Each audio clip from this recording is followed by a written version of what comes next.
Bismillahirrahmanirrahim. Saya tidak akan memperkatakan tentang calon yang patut kita undi. Tetapi saya akan memperkatakan tentang calon yang tak boleh kita undi. Kerana di dalam soal siasah ia, di dalam bab urusan kehidupan manusia, yang mana agama memberikan keluasan untuk kita di dalam hal ini. Kita boleh mengundi sesiapa saja selagi tidak bercanggah dengan Al-Quran dan Sunnah. Itu terpulang kepada ijtihad siasi kita, ya, di mana kita rasa calon yang dapat menunaikan hasrat kita dalam tugasan-tugasan dan bidang-bidang tugasan yang ingin ataupun kita harap terlaksana dalam negara ini. Saya memperkatakan tentang calon-calon yang tak boleh kita undi, kerana ciri-ciri mereka ini terdapat dalam Al-Quran dan Sunnah. Yang pertama ialah calon yang jelas menzahirkan pemusuhan dengan Islam. Ini kita dapat lihat kepada tokoh-tokoh politik yang mempunyai kenyataan-kenyataan dan menzahirkan sikap yang nyata. Mereka tak suka dengan Islam ataupun membenci Islam. Kita banyak peristiwa-peristiwa yang berlaku dalam negara ini untuk kita nilai mereka ini. Mengapa kita tak boleh? Kerana Allah Subhanahu wa taala di dalam surah Ali Imran ayat 118 memberitahu kepada kita, ya ayyuhallazina amanu la tattakhidhu bitanatan min dunikum la ya'lunakum khabala waddu ma'anittum qad badatil baghdha'u min afwahihim wa ma tukhfi suduruhum akbar. Wahai orang-orang yang beriman, jangan kamu mengambil orang dalam kamu, yakni orang yang kamu berikan kepercayaan yang selain daripada kamu, yang mana mereka itu tidak henti-henti berusaha untuk menyusahkan kamu, mendatangkan bencana kepada kamu. Mereka suka jika kamu ditimpa oleh kesusahan. Telah nyata kebencian daripada mulut-mulut mereka. Apa yang tersimpan di dalam dada mereka itu jauh lebih besar. Ini amaran Allah melarang kita mengambil mereka ini sebagai teman ataupun sebagai orang yang diberikan kepercayaan. Ini golongan yang pertama. Golongan yang kedua ialah golongan yang secara terang menyokong mereka yang menentang ataupun menyokong golongan yang menentang agama Islam. Sekalipun mereka ini mungkin mendakwa mereka Muslim, tapi mereka menzahirkan sikap bersekongkol dan menyokong secara jelas orang-orang yang mana telah membuat kenyataan dan tindakan memusuhi agama Islam. Ini adalah sikap nifaq ataupun munafik. Allah Subhanahu wa taala di dalam surah An-Nisa mengingatkan tentang hal ini. Kata Allah, "Basyiril munafiqina bi anna lahum 'adzaban alima. Alladzina yattakhiduna al-kafirin awliya'a min dunil mu'minin. Ayabtaghuna 'indahumul 'izzah fa innal 'izzata lillahi jami'a." Berikanlah khabar gembira, Allah pilih mereka kepada golongan yang munafik, bahawa mereka akan ditimpakan dengan azab yang pedih. Iaitulah orang-orang yang mengangkat orang-orang kafir menjadi teman rapat mereka, yakni kafir yang menentang Islam, menjadi teman rapat mereka dengan meninggalkan orang mukmin. Adakah mereka mencari kemuliaan di sisi orang-orang kafir itu yang menentang Islam? Sesungguhnya kemuliaan itu semuanya milik Allah Subhanahu wa taala. Golongan ini menyokong mereka sama dengan menyokong golongan yang pertama tadi. Golongan yang ketiga ialah golongan yang mempunyai rekod ataupun sejarah latar mereka yang terlibat dengan rasuah atau penyalahgunaan kuasa secara jelas, ataupun yang menzahirkan sikap untuk bersedia kepada berlakunya rasuah atau bersedia untuk menyalahgunakan kuasa. Ini dilihat kepada latar sejarah mereka, kenyataan-kenyataan mereka, sikap yang ditunjukkan. Jika nyata sikap itu daripada mereka, kita tidak boleh menyokong golongan ini. Ini kerana Allah Subhanahu wa taala telah berfirman dalam Al-Quran, "Wala tarkanu ilal ladzina zalamu fatamassakumun nar jangan kamu condong kepada orang-orang yang zalim, nanti kamu akan disentuh oleh api neraka. Golongan ini adalah zalim kerana mereka telah menyalahgunakan kuasa yang ada pada mereka, dan rasuah merupakan kezaliman kepada rakyat jelata ataupun kepada mereka yang lain yang mana yang sepatutnya berada di dalam persaingan yang sihat ataupun mendapat peluang yang sama. Golongan ini juga haram untuk kita menyokong mereka. Golongan yang keempat ialah golongan yang mana mereka ini mungkin tidak terlibat secara nyata dengan rasuah ataupun penyalahgunaan kuasa dalam erti kata yang dipahami awam, tetapi mereka cenderung kepada sikap double standard ataupun cenderung kepada sikap menggunakan kedudukan mereka lebih kepada kepentingan kelompok yang tertentu, atau bersikap resis, bersikap perkauman yang akan menindas orang lain, ataupun bersikap kekeluargaan yang hanya memberikan peluang kepada keluarganya, ataupun bersikap kepuakan yang hanya akan memberikan peluang ataupun pembelaan kepada puak tertentu dan mengabaikan puak yang lain untuk mendapatkan keadilan.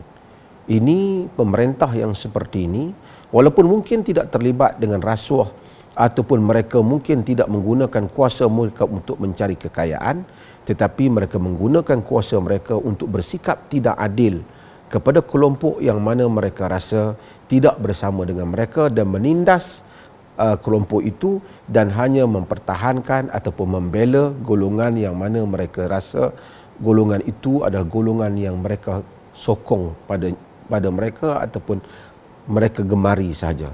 Ini adalah sikap fanatik, sektarian, sikap berpuak dan sikap resis jika ia membabitkan menindas satu bangsa hanya kerana warna kulitnya, hanya kerana perbezaan latarnya tanpa mempunyai alasan yang benar. Allah Subhanahu wa taala menyebut dalam surah Al-Maidah menyatakan, ya ayyuhalladzina amanu kunu qawwamina lillah syuhada'a bil qist wa la yajrimannakum syana'anu qaumin ala alla ta'dilu i'dilu huwa aqrabu littaqwa. Wahai orang-orang yang beriman, jadilah orang-orang yang berdiri menegakkan kebenaran kerana Allah, dan janganlah kamu jadikan kebencian kamu kepada sesuatu kaum menyebabkan kamu tidak adil. Adillah kerana ia lebih dekat kepada takwa. Artinya golongan yang keempat ini ialah golongan yang tidak adil, dan kita tidak boleh menyokong orang-orang yang tidak adil. Kerana tidak adil lawannya adalah zalim. Calon yang kelima yang kita tidak boleh sokong ialah calon yang telah mempunyai rekod perkhidmatan sebelum ini yang buruk. Ini termasuklah mereka yang pernah menjadi wakil rakyat, yang ponting parlimen, yang susah untuk ditemui oleh rakyat, yang tak menjalankan tugasnya, yang tak muncul ketika rakyat perlukan mereka. Kerana calon yang seperti ini, kalau kita undi mereka juga, bererti kita telah menipu diri kita sendiri ataupun kita telah memerangkap diri kita sendiri. Nabi SAW di dalam hadis yang diriwayatkan oleh Al-Imam Al-Bukhari dan Muslim, Nabi menyebut, la yuldaghul mu'min fi juhrin wahidin marratain. Orang mukmin itu tidak disengat fi juhrin wahid, pada satu lubang, marratain, sebanyak dua kali. Maksudnya orang mukmin tak akan terkena tipu ataupun terkena perangkap sebanyak dua kali pada satu perkara. Yang ini dia dah ada rekod yang buruk, kita masih lagi mencalonkan dia, berarti kita melanggar apa yang disebut oleh Nabi SAW supaya kita tidak membiarkan diri kita diperkena sebanyak dua kali. Ini juga calon yang tak boleh kita undi. Baik, calon yang keenam yang tak boleh kita undi ialah calon yang mana telah zahir padanya ketidakupayaan untuk menangani ataupun mengambil tanggungjawab berkenaan sebagai ahli parlimen dengan tugasan-tugasannya ataupun sebagai ahli Dewan Undangan Negeri dengan tugasan-tugasannya. Ini dapat kita lihat kepada latar pendidikannya mungkin tidak memampukan dia. Kadang-kadang umurnya yang kita tahu tidak memampukan dia meneruskan tugas itu. ataupun mungkin juga pada kesihatannya yang kita tahu tak memampukan dia, atau faktor-faktor yang lain yang kita tahu calon ini tak boleh, tetapi mungkin sebahagian orang dia tetap undi juga kerana itu parti dia, kerana itu adalah adik-beradik dia, atau itu adalah orang yang dia kenal, kawan dia. Perbuatan ini adalah salah. Kerana Nabi SAW di dalam hadis yang diriwayatkan oleh Abu Daud, hadis yang hasan, Nabi SAW menyatakan, man asyara ala akhihi bi amrin ya'lamu anna rusyda fi ghairihi faqad khanahu. Sesiapa yang menunjukkan kepada saudaranya satu perkara sedangkan dia tahu bahawasanya perkara yang lebih baik atau yang lebih betul itu pada yang lain, dia telah mengkhianatinya. Nabi bagi tahu, kalau kita tahu yang betul begini tapi kita tunjuk kawan kita yang sahabat kita yang ni tak tunjuk yang betul tu, kita telah khianatkan dia. Abu Dzar, Nabi SAW sayang kepada dia. Sahabat Nabi sayang kepada dia, orang yang juga saleh. Tetapi Nabi tahu dia tidak berkeupayaan untuk memegang jawatan. Apabila dia meminta supaya Nabi melantiknya, Nabi SAW tidak melantiknya. Bahkan Nabi menepuk baunya dan Nabi menyatakan, ya Abu Dzar, innaka dha'ifun wa innaha amanah wa innaha yawmal qiyamah wa innaha yawmal qiyamah khizyun wa nadamah illa man akhadhaha bihaqqiha wa adda alladhi alayhi fiha. Wahai Abu Dzar, innaka dha'ifun wa innaha amanah. Ini hadis yang diriwayatkan oleh Imam Muslim. Wahai Abu Dzar, engkau adalah satu orang yang dhaif, sedangkan jawatan itu adalah satu amanah. Dan ia pada hari kiamat melupakan kerugian dan penyesalan, melainkan orang yang mengambilnya dan menunaikan hak yang ada padanya, yakni tanggungjawab jawatan itu. Jadi Nabi tidak melantiknya walaupun Nabi sayang kepadanya, walaupun dia saleh. Ini menunjukkan orang yang setakat saleh, seorang agama, belum tentu mampu untuk memegang jawatan yang berhubung dengan pentadbiran dan pengurusan yang barangkali bukan bidang mereka ataupun bukan talent dan keupayaan mereka. Jika kita tahu orang itu tidak berkeupayaan, kita lantik dia juga hanya kerana dia kawan kita, dia baik dengan kita, dia semayang tempat kita semata-mata tanpa mengambil kira skop tugasan itu, kita juga telah mengkhianati undi yang mana kita diberi peluang untuk melakukannya. Yang terakhir ialah golongan yang ketujuh yang dapat saya simpulkan untuk kali ini ialah calon yang mana banyak ataupun terdapat rekod suka berbohong. Ini termasuklah calon yang rekod bohong, tipu sijil, berbohong dalam kenyataan-kenyataannya sebelum ini, ataupun ada rekod dia berbohong di dalam urusan sesama manusia, perniagaan ataupun seumpamanya, ataupun terkenal dengan kenyataan-kenyataan bohong, termasuk bohong dengan menggunakan nas-nas agama, menyalahgunakan nas agama bukan pada tempatnya. Ini termasuk berbohong. Dan Nabi SAW dalam hadis yang diriwayatkan oleh Imam Al-Bukhari dan Muslim menyatakan, iyyakum wal kadhib fa innal kadhiba yahdi ila al-fujur wa innal fujura yahdi ila an-nar. Jaga-jaga kamu jangan berbohong, jauhi berbohong, kerana sesungguhnya pembohongan itu membawa kepada kejahatan dan kejahatan membawa kepada neraka. Sayyidina Abu Bakar Siddiq radhiyallahu an, apabila beliau naik menjadi khalifah, dalam ucapan awalnya seperti yang diriwayatkan oleh Ibnu Hisham, antara yang disebut oleh Abu Bakar Siddiq ialah as-sidqu amanah wal kadhibu khianah. Benar itu adalah amanah, dusta adalah merupakan satu pengkhianatan. Maka dengan itu, maka tengok, jika calon-calon kita itu mempunyai ciri berbohong, suka berbohong, membuat kenyataan yang bohong, maka dengan itu mereka tidak layak untuk mendapat undi kita.